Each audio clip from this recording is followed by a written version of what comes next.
चला आता काय, सनकादिकांची आशा वाढी नल्या होतिया खीर बहुवसा, परित्याही येणे माने यशा येतेची ना.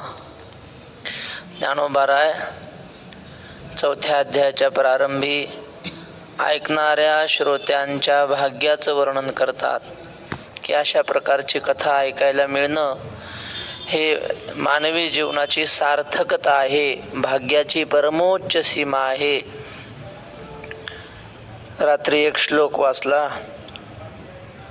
तो श्लोक असा होता, स्नातं तेन समस्त तीर्थ सलिलं दत्ताच सर्वावणी यज्ञानां च सहस्रमिष्टमखिला देवांश्च संपूजिताः संसाराश्च समुद्धृता स्वपितरत्रैलोक्यपूज्योऽप्यसौ यस्य ब्रह्मविचारणे क्षणमपि स्थैर्यं मनः प्राप्नुयात्. म्हणजे जगातल्या सगळ्या तीर्थांना स्नान केल्याचं पुण्य आपल्याला प्राप्त होईल, पृथ्वी दान दिल्याचं पुण्य प्राप्त होईल, जगातले सगळे यज्ञ केल्याचं पुण्य आपल्याला प्राप्त होईल, सगळ्या देवांची पूजा केल्याचं पुण्य प्राप्त होईल. संसाराश्च समुद्रता, हा संसार समुद्र संसार समुद्राच्या पलीकडे गेल्यासारखं होईल. सगळे पितर आपल्याला आशीर्वाद देतील. कधी? जर देवाचं ब्रह्माचं चिंतन करताना एक क्षणभर आपलं चित्त स्थिर झालं तर एवढं सगळं पुण्य मिळेल. मग असं ब्रह्मचिंतन करण्याचा प्रसंग ज्या ग्रंथामुळे आम्हाला प्राप्त झाला, त्या ग्रंथाचं श्रवण आम्हाला घडलं, हे आमच्या जीवनातलं परमोच्च भाग्य आहे, असं ज्ञानोबारायांनी या चौथ्या अध्यायाच्या प्रारंभी यस्य ब्रह्म विचारणे क्षणमपि स्थैर्य मनः प्राप्नुयात, तसं आम्हाला हे ब्रह्मचिंतन करण्याचं भाग्य प्राप्त झाल्यामुळे आज श्रवणेंद्रिया पाहले असं म्हणून श्रोत्यांच्या भाग्याचं वर्णन केलं. आणि त्यानंतर श्रोत्यांनी माऊलींना विनंती केली की आता आपण जास्त प्रस्तावना न करता श्रीकृष्ण आणि अर्जुन यांच्यामध्ये जो संवाद झाला ती गीतेची कथा आम्हाला सांगावी. ओवी क्रमांक 8 झाल्या, 10 झाल्या का? 9 झाल्या, 10वी चालू आहे. देवी लक्ष्मी एवढी जवळीक, परितेही न देखे या प्रेमाचे सुख, आजी कृष्ण स्नेहाचे विकयातेची आथे.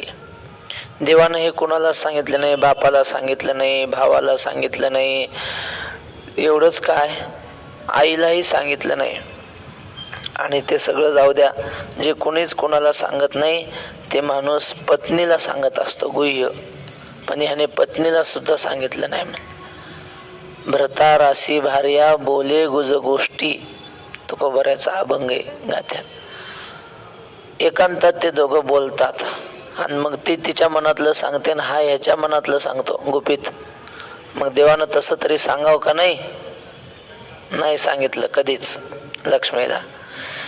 बरं, ती काही सेवा करत नव्हती असं नाही, पाय लक्ष्मीच्या हाती, सतत देवाच्या पायाची सेवा करत होते. पण नाही, देवी लक्ष्मी एवढी जवळीक, परितेही न देखे या प्रेमाचे सुख, एवढी जवळीक आहे तिला, एवढं प्रेम आहे, पण तिला सुद्धा हे प्रेम दाखवलं नाही, भक्ती प्रेम नाही दाखवलं. आज कृष्ण स्नेहाचे विकयातेची आथे. आज कृष्णाच्या प्रेमाचा सुकाळ फक्त आणि फक्त अर्जुनालाच प्राप्त झालेला आहे. सनकादिकांची आशा वाढी नल्या होतिया खीर बहुवसा, परित्याही येणे माने यशा येतेच ना. सनकादिकांच्या मनामध्ये देव प्राप्त व्हावा अशी तीव्र इच्छा. बरी ती किती वर्षापासून आहे त्याला काही माप नाही महाराज. ते 4 भाऊ आहेत सनकादिक, सनक, सनातन, सनंदन आणि सनत कुमार. हा, तर ह्या 4 भावांनी काय करायचं, सतत ते मोठे होतच नाहीत, ते 5-6 वर्षाचं त्यांचं वय राहतं, कुमार अवस्था, आणि त्याच अवस्थेत एकानं व्यासपीठावर बसायचं, तिघांनी ऐकायचं, मग खालच्या एकाने वर बसायचं, वरच्याने खाली उतरायचं, असं सतत त्यांचं चिंतनच चालू असतं देवाचं, 4 भावांचं. कशासाठी? देवाच्या प्राप्तीसाठीच ना. एकदा काय झालं, ते असे चर्चेमध्ये रममाण होते, आत्मचर्चा काहीतरी चालू, आणि महादेव पार्वती आले, त्यांचं लक्षच नाही चौघांचंही. महादेव पार्वती येऊन उभे राहिले, बराच वेळा या म्हणले नाही, बसा म्हणले नाही, लक्षच नव्हतं तर काय म्हणतील. महादेवाला काही नाही वाटलं, पण पार्वती संतापली. ते म्हणले हे काय माणसं आहेत काय, आपण जगाचे मालक असून या नाही, बसा नाही, उघड ढोंग करतात म्हणले, एवढं कोण पाहून न पाहिल्यासारखं केलं आपल्याला. शाप दिला पार्वतीनं, म्हणले तुम्ही बसून राहिले ना, पुढच्या जन्मात उंट व्हाल. शाप दिला, उंट झाले, पण मागची प्रवृत्ती तशीच, जे चिंतन करत बसायचे ना, 4 जण उंट मग आपले एकमेकाकडे तोंड करून बसायचे, आणि तिथं सुद्धा त्यांची काय भाषा असेल उंटांची, त्या भाषेत त्यांची चर्चा चालू. पार्वतीला वाटलं आता ह्यांची काय अवकळा होत असेल, जरा जाऊन बघू. गेली पार्वती आणि विचारू लागली, कसं काय आता मजा वाटते का या जन्मात, उंटाच्या जन्मात बरं वाटतंय का, सगळं बेढब शरीर असतं ना, करेयाच्या ठाई चांग आणि तेथे कैचे उत्तम अंग. ज्ञानेश्वर महाराज म्हणतात, मोराचं कसं असतं, मोराचा पिसारा चांगला असतो, कोकिळेचा कंठ चांगला असतो, ते टिटवी असते, टिटवीचे पाय चांगले असतात, सुंदर उंच पाय असतात. म्हणजे काही चांगलं असतं, कुठल्या तरी प्राण्यात काहीतरी गुण चांगला असतो, पोपट चोच आकर्षक, त्याचे रंग आकर्षक. उंटाच्या ठिकाणी काय चांगलंय, ज्ञानेश्वर महाराज म्हणतात त्याचे पाय चांगले आहेत का, पाठ हे असं टेकर असतं पाठीवर, मान हे उच्च, शोभत नाही काहीच, करे याच्या ठाई चांग तेथे कैचे उत्तम अंग. मग पार्वती त्यांना चिडवण्यासाठी गेली, कसं काय वाटतं आता ह्या जन्मात. मग ते सनकादिक म्हणले, आईसाहेब तुमची खूप कृपा झाली म्हणले आमच्यावर, या जन्मात आम्हाला आता काही नियम पाळायचं कामच राहिलं नाही ना. माणसाच्या जन्मात होतो, पहाटे 3 वाजता उठा, चंद्रभागेला जा, प्रदक्षिणा करा, बिना चपलाची करा, दर्शनाला नाही गेले की पुन्हा बाकीची नावं ठेवतात. हे आता कुठानच राहिलं नाही काही. बस आता उठलं की बसायचं चिंतन करत, दात घासायचं काम नाही, परसाकडे जायचं काम नाही, हातपाय धुवायचं काम नाही, जा तिकडं. आता लय भारी झालं म्हणले आम्हाला. कशासाठी सांगितलं हे, सनकादिकांनी अखंड चिंतन केलं, पण कशासाठी, देवाच्या प्राप्तीसाठी ना. तुकाराम महाराज सुद्धा म्हणतात की देवाकडे निरोप पाठवायचा असेल तर सनकादिकांच्या माध्यमातून पाठवावं. तुम्ही सनकादिक संत म्हणविता कृपावंत, एवढा करा उपकार, देवा सांगा नमस्कार. सनकादिकांची खूप सेवा घडली देवाची, पण त्यांना सुद्धा अर्जुना इतकं भाग्य नाही मिळालं. देवानं गप्पा कुठं मारल्या एवढ्या अर्जुनासारख्या. अहो अर्जुनानं किती, त्या 11व्या अध्यायात आहे ना, परवा मला वाटतं झाले आपलं ते, यच्चा वहासार्थम सत्कृतोसी विहार शय्यासन भोजनेषु एकोथवाप्यच्युत तत्समक्षम तत्क्षामयी त्वामहम प्रमेयम. देव बोनयाच्या अवसरी लोभे कीर आठवण करी, की माझा निसुग गर्व अवधारी जे फुगवूनची बैसे.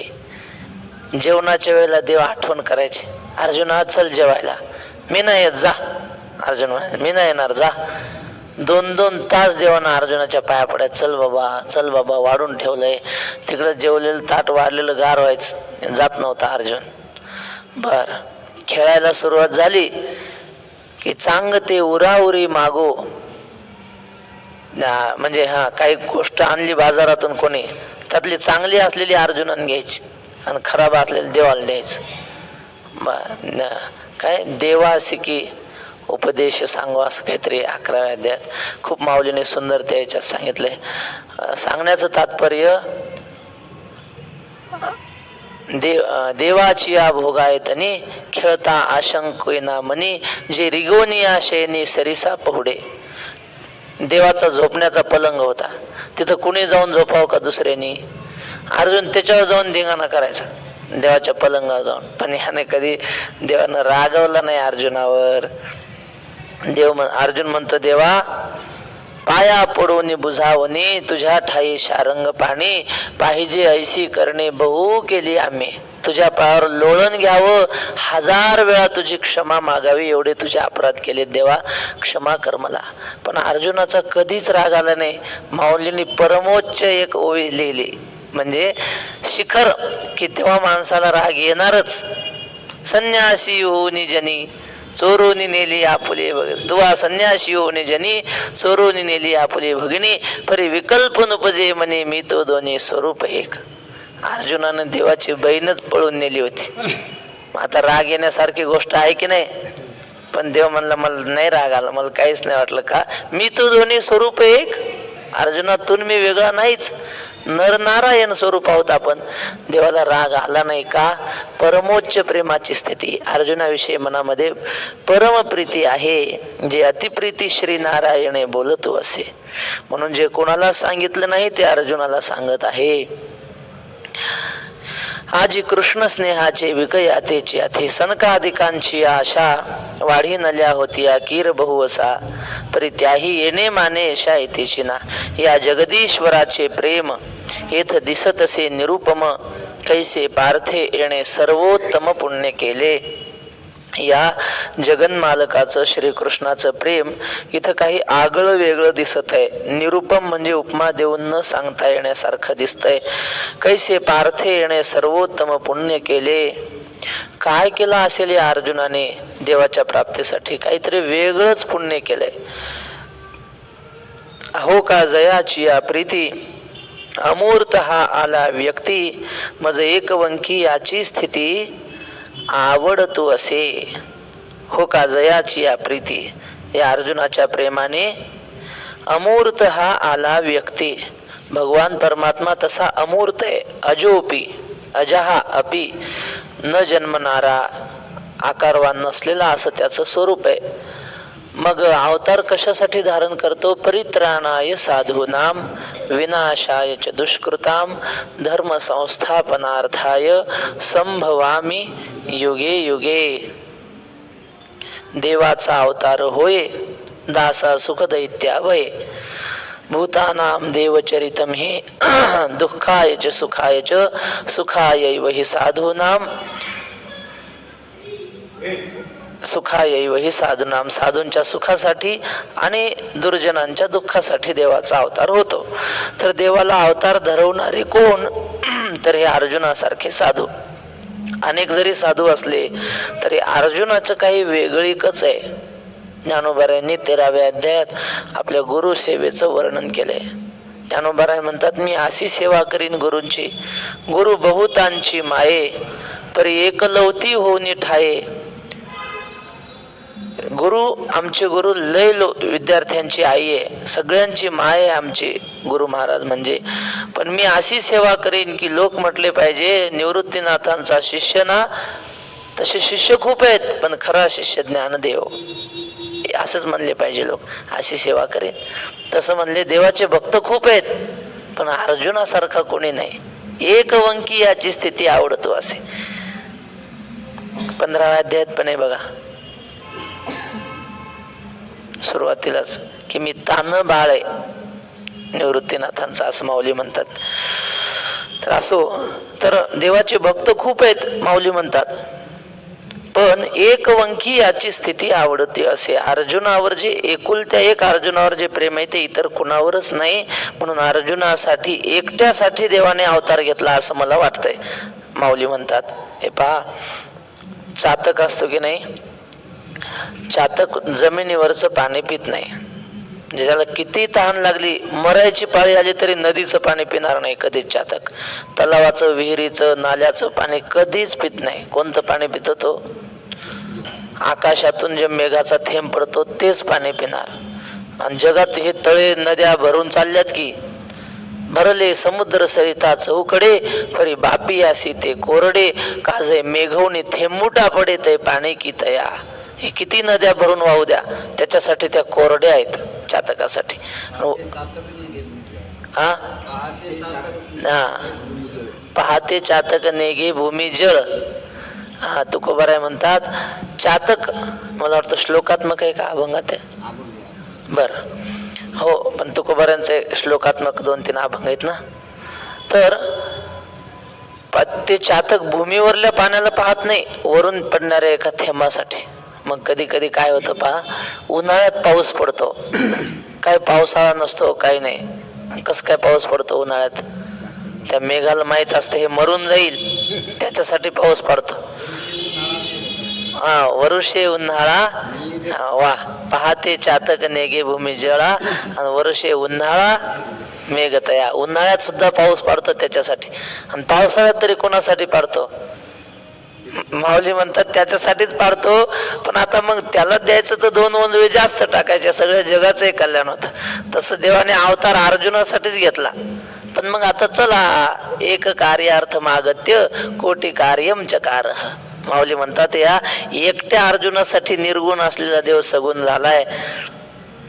आणि मग त्या म्हणून तर माऊली अर्जुनाचं वर्णन करतात. अर्जुनाचे ने व्याजे गीता प्रकाशोनी श्रीराजे, संसारा एवढे थोर ओझे फेडले जगाचे. गाय घरादारासाठी दूध देत नसती, गाय दूध देते तिच्या वासरासाठी.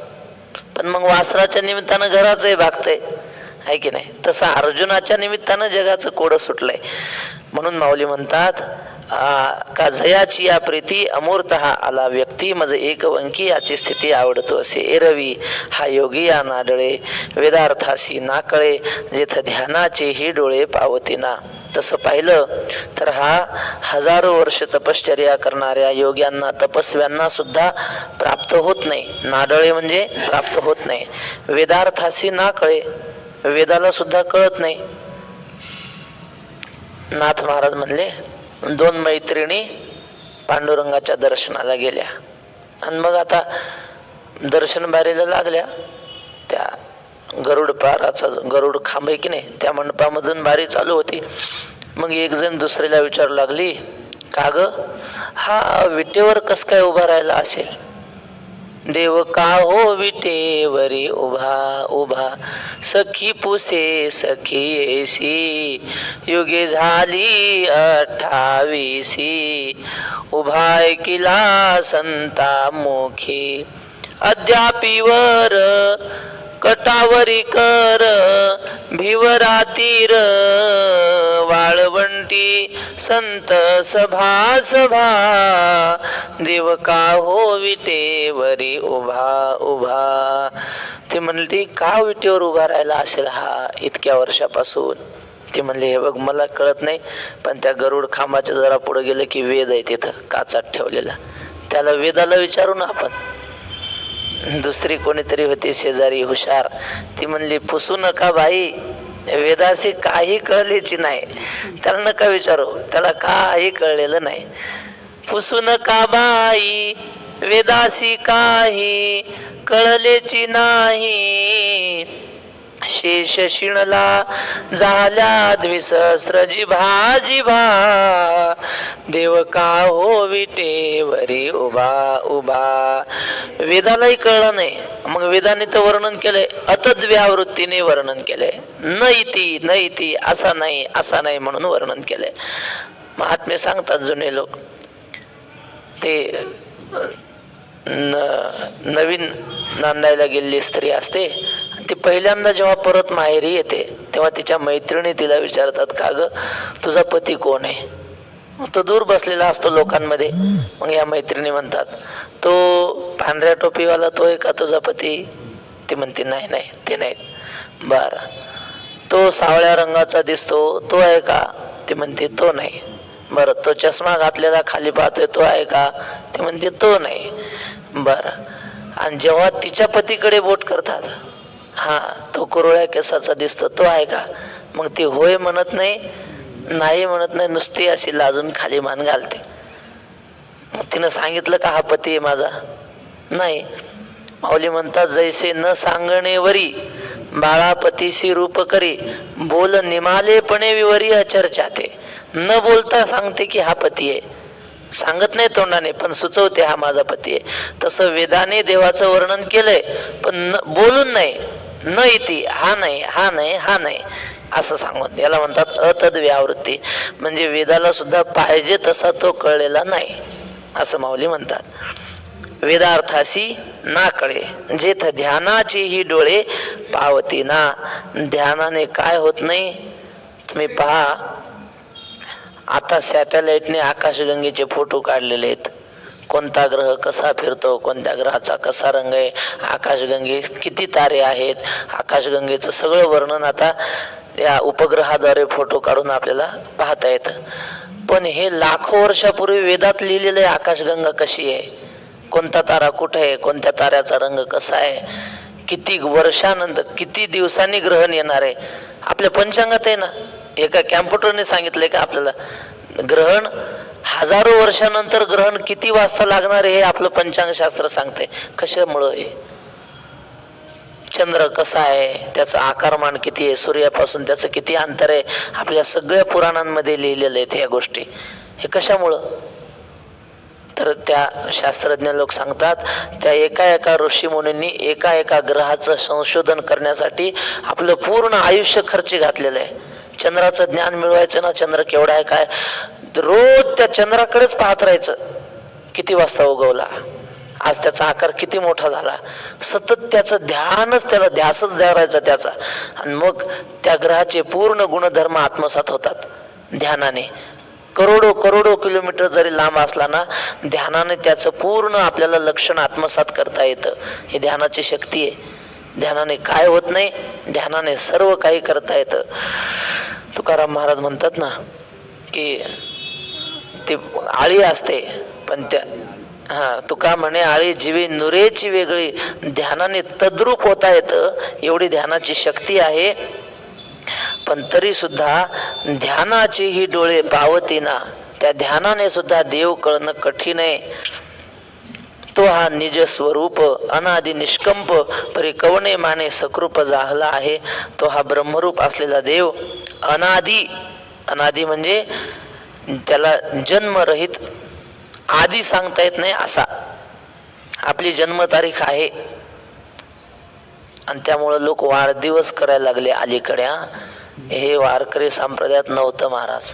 या 10 वर्षात आम्ही संस्थेत होतो ना आळंदीला, 2012 ते 16-17 वाढदिवस आळंदीत कोण्या वारकऱ्यानं साजरा केला अशी कानावर बातमी सुद्धा येत नव्हती. आता सर्रास झालंय जिकडे तिकडं. दूषण आहे, वारकरी संप्रदाय चांगलं नाही ना. माऊली म्हणतात जन्मलिया दिवस दिवसे हो लागे काळाचे ऐसे की वाढती करीती उल्हासे भविती गुढिया. महात्म्यांचे व्हावे जन्मदिवस साजरे, विद्यार्थ्यांनी नाही करावं. मग काय आपण परमार्थ करतोय? मग देहासक्तीच वाढत, स्वतःला हार घालून घ्यायचा, अमुक करा आणि तमुक करा. काय राहिलं मग? हे शिकून उपयोग काय राहिला मग? पण आपली जन्मतारीख आपल्याला सांगता येते तशी देवाची जन्मतारीख नाही. त्याला अनादी, त्याचा आधी सांगता येत नाही म्हणजे अनादी. तो निष्कंप म्हणजे स्थिर आहे ज्याचं स्वरूप, अचल असं त्याचं स्वरूप आहे.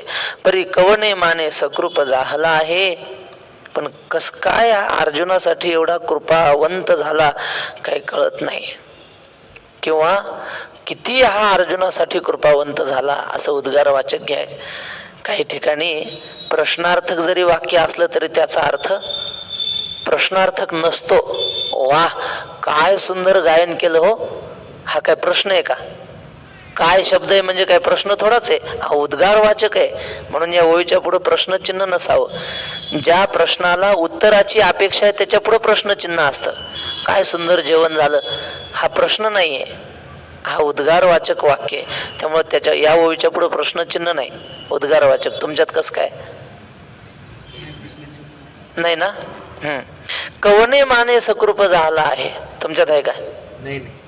हा, तर काय अर्जुनासाठी किती हा कृपावंत झाला. हा त्रैलोक्यपटाची घडी आकाराची पैलथडी कैसा याची आवडी आवरला असे. हा देव म्हणजे काय? त्रैलोक्य म्हणजे हे वस्त्र आहे महाराज, सगळं मोठं वस्त्र. घडी उघडली की मोठं होतं की नाही कापड, बर. आणि मग त्याचीच घडी करून ठेवली की 7, 8, 10 मीटर असलं तरी आपल्या एका हातात बसतं एवढं होतं, घडी जर व्यवस्थित केली तर. तसं हा श्रीकृष्ण म्हणजे काय आहे?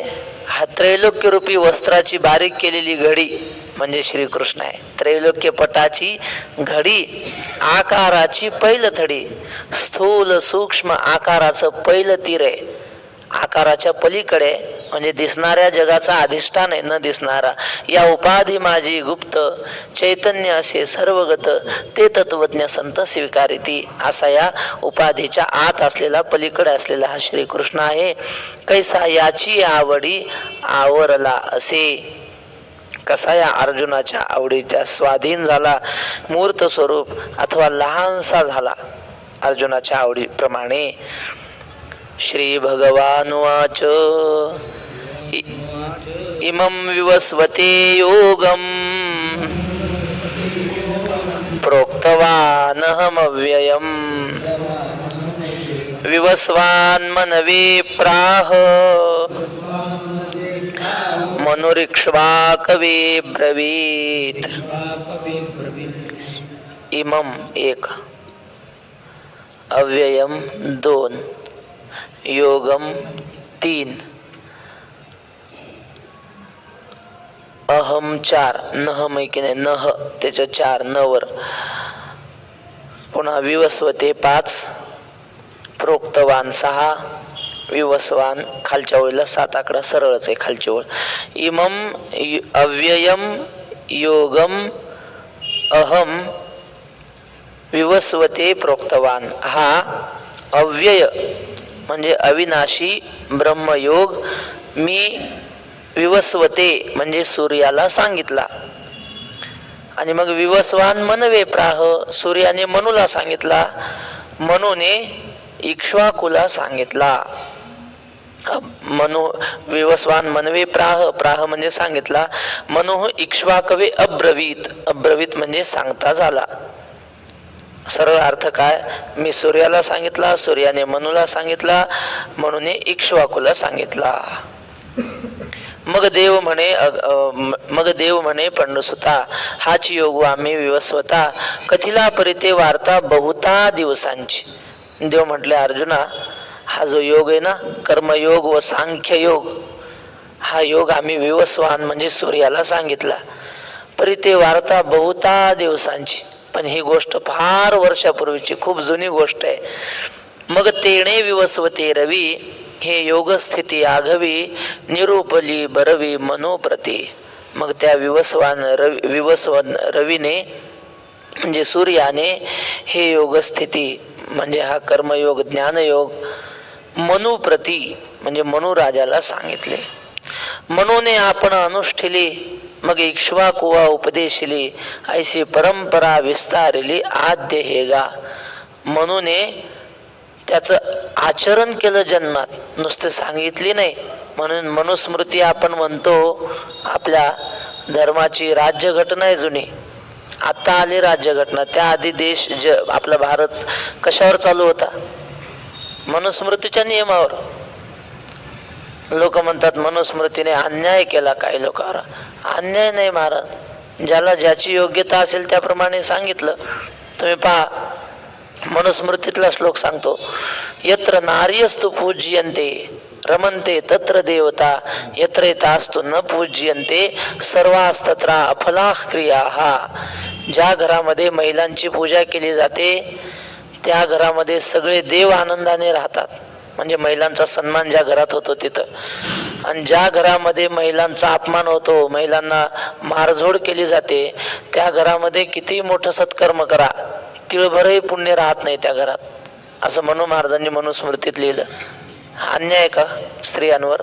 उलट आपल्या धर्मामध्ये स्त्रीला पूजनीय मानलंय. म्हणजे पहा, आपल्या धर्मामध्ये देवही आहेत आणि देवी पण आहेत. तुम्ही दुसरा धर्म दाखवा बरं त्यात देवी आहे म्हणून. देवी ही संकल्पनाच नाही दुसऱ्या धर्मात, एकच असतो ठोंब्या. येशू, येशी आहे का शेजारी उभी? आपल्याकडे राम असले की सीता असते, विष्णू असले की लक्ष्मी असते, पांडुरंग असला की रुक्मिणी असते. तसं आहे का दुसऱ्या धर्मात? सांगा ना तुम्ही. नाही महाराज, हे आपल्या धर्माची थोरवी आहे. बरं, नामस्मरण केल्याने माणसाला मोक्ष मिळतो, महिलांना मिळत नाही का? किती स्त्री संत झाल्यात आपल्यात. बहिणाबाई, सखूबाई, जनाबाई, देवाला दळायला यावं लागायचं जनाबाई संग. तसं आहे का दुसरा धर्म सांगा? दुसऱ्या धर्मात स्त्रीला मोक्ष नाही. इस्लाम धर्मात देव मिळत नाही त्यांना, स्त्रीला. मग हे आपल्या मनुस्मृतीचं वैशिष्ट्य, आपल्या धर्माचं. तेव्हा मनू महाराजांनी काय केलं, त्या धर्माचं स्वतः अनुष्ठान केलं, कर्मयोगाचं, ज्ञानयोगाचं. आणि त्या म्हणूननी इक्ष्वाकू राजाला हा सगळा धर्मोपदेश केला. ऐशी परंपरा विस्तारिली आद्य हेगा, अशी ही जुनी परंपरा आजपर्यंत चालत आलेली आहे. एवं परंपरा प्राप्त मिमं राजर्षयो विदुः सकालेनेह महता योगो नष्टः परंतप. एवं परंपरा प्राप्तम एमम राजर्षया विदुः, असं परंपरेनं आलेलं हे अशा प्रकारचे राजे लोक जाणते झाले. हा लोक म्हणतात हे वेद, हे पुराण ब्राह्मणांनी पोट भरण्यासाठी लिहिले. एका तरी ब्राह्मणाचं नाव आहे या श्लोकात. इक्ष्वाकू, मनू हे सगळे क्षत्रिय राजे होते. ब्राह्मणांनी केलेली विद्या नाही, ही पोट भरण्यासाठी केलेली नाही. तत्वज्ञान हे आपल्या आत्मउद्धारासाठी केलंय. म्हणून मिमम राजर्षया हा विदू, हे सगळे राजर्षी होते, क्षत्रिय होते. त्याने त्याला असे सांगत ही ब्रह्मविद्या इथपर्यंत आली. पण काय झालं पुढे? स महता कालेन, हे परंतप स महता कालेन इह योग हा नष्ट. हा खूप काळ गेला. परंतप म्हणजे अर्जुना.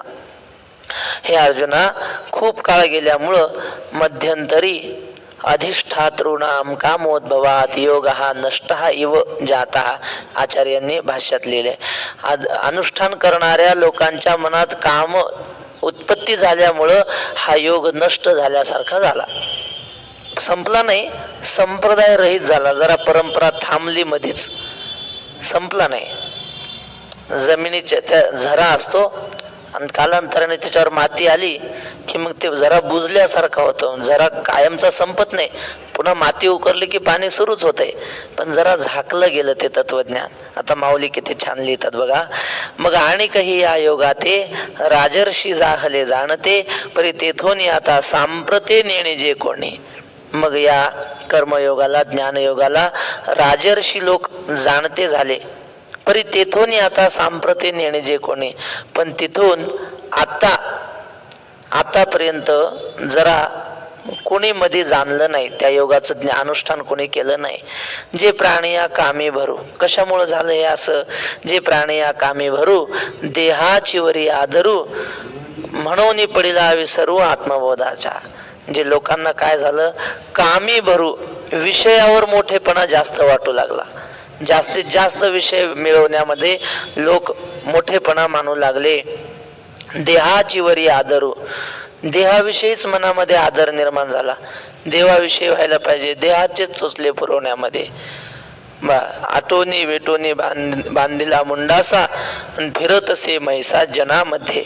तुकाराम महाराज म्हणतात देहाचे चोचले पुरवण्यात आयुष्य घालवत आहेत लोक. आणि मग आता हे मगाशी सांगितलेलं वाढदिवस वगैरे देहाचेच सोसले करू लागले लोक. म्हणून पडिला विसर्व आत्मबोधाचा. मग देहाचा आठव झाला की मग आत्मबोधाचा विसर पडतो. आणि देहाचा विसर केला आनंदे संचार. देहाचा विसर पडला की परमात्म्याचा आनंद प्राप्त होतो. देहाची आठवण झाली की देव दूर जातो. म्हणून पडिला विसर्व आत्मबोधांचा. त्या गवळणी होत्या ना, त्यांच्यासोबत देव रासक्रीडा खेळत होता. आता परवा कोजागिरी पौर्णिमा गेली की नाही, त्याच दिवशी रासक्रीडा झालेली आहे, शरद पौर्णिमेची रात्र. आणि रासक्रीडा खेळत असताना त्या गवळणीच्या मनामध्ये अभिमान झाला, आम्ही किती मोठे आहेत की जगाचा मालक आमच्यासोबत रासक्रीडा करतो, म्हणजे आमचा अधिकार काय सामान्य आहे का? असा मनात विचार आल्याबरोबर देव गुप्त झाले. देहाभिमान आला की देव दूर जातो. तेच सांगतात माऊली, देहाची वरी आदरू म्हणून पडिला विसर्व आत्मबोधाचा. आत्मज्ञानाचा विसर पडला. अवांटली आस्था बुद्धी, विषय सुखची परमावधी, जीव तैसा उपाधी आवडे लोका. आस्था बुद्धी म्हणजे ईश्वराविषयीची इच्छा आव्हांटली, म्हणजे भरकटली. दुसरीकडे गेली, संसाराच्या इच्छा निर्माण झाल्या, विषय सुखाची परमावधी, विषय सुखच सर्वश्रेष्ठ आहे अशी मनामध्ये भावना झाली की मग काय होतं, जीव तैसा उपाधी आवडे लोका. शरीराच्या उपाध्या असतात ना, उपजोनी संसारी आपुला आपण वैरी, या देहाते म्हणे मी पुत्र दारा धन माझे, परी काळाचे हे खाजे ऐसे नेण तू गेला. घर म्हणजे माणसाचा जीव आहे का आपली उपाधी? ती उपाधी काय करते, आपण वेगळं राहून जे दुसऱ्याचं ज्ञान करून देत त्याला उपाधी म्हणतात. घर माझं आहे का मी म्हणजे घर आहे, पण लोकांना घर म्हणजे आपलं स्वरूपच वाटतं. देह आपला आहे की आपण देह आहोत? आपल्याला जर विचारलं तुम्ही कोण आहात, असं माणूस म्हणतं मी ज्ञानेश्वर आहे. अरे हे ज्ञानेश्वरची छाती आहे का ज्ञानेश्वर आहे? ज्ञानेश्वरचा देह का ज्ञानेश्वर आहे? पण माणूस देहालाच मी म्हणून बसतो, घरालाच मी म्हणून बसतो. पत्नी म्हणजेच मी आहे. श्री गुरु मारुती बाबा सांगतात, मालकाच्या घरी घोडी असते म्हणले. एक मालक, घोडी आजारी पडली, काही चाराच खात नव्हती, आणि मग काय केलं, मालकाने डोक्याला हात लावून बसला. मालकाने अन्न पाणी सोडून दिलं. अहो मालक असं काय काय करता म्हणले, घोडी चाराच खात नाही, 4 दिवस झालं. याला खूप टेन्शन आलं, आता काय करावं काय करावं, काही खाईना. कालांतराने घोडी चांगली झाली, चारा पाणी घेऊ लागली. नंतर मालक आजारी पडला. घोडी चारा पाणी सोडते का? नाही नाही, मालक मेला, घोडीनं 2 पेंड्या जास्त खाल्ल्या म्हणजे तिला काय घे नाही. हा किती आसक्ती धरून बसतो, तिला काही आसक्ती नसते. जीव तैसा उपाधी आवडे लोका, हे सगळ्या उपाध्या संसारातल्या, पण ते माझा जीवच आहे असं समजून बसला.